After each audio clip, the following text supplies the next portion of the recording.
It's time to break out multi-segmental rotation. We first start with the spine. So our MSR is dysfunctional. We need to further break that out. Typically with the spinal breakout first, the goal is to get to some form of rolling at some point.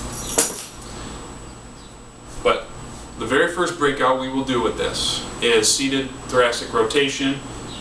Hips are about 90 degrees. I cross my arms. I turn left and right, looking for about 50 degrees each direction. When you're assessing someone, they recommend getting right up front and going like this. And when they turn, their shoulders should meet you at an angle with that, so like a 90-degree angle. Okay?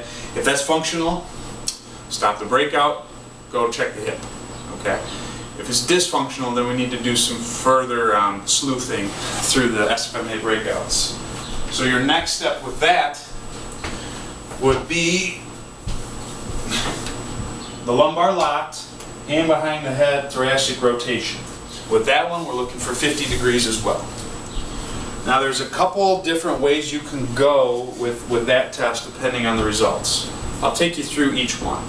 So let's say that movement was functional and non-painful.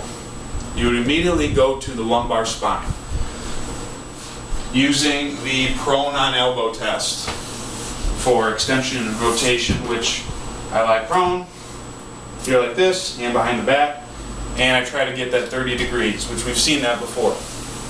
Okay? If that's functional, non-painful actively, we move to rolling and we determine that there's some sort of stability motor control dysfunction, but to what extent. If that is dysfunctional actively, I can check it passively, and that helps me differentiate if this is some sort of stability motor control dysfunction or a tissue extensibility joint mobility dysfunction. If I don't have full passive, then it's likely some sort of mobility issue. Okay? So that's the end of that part of the breakout. If I come back here and I see that this is dysfunctional, I immediately go to the test behind the back and I check there.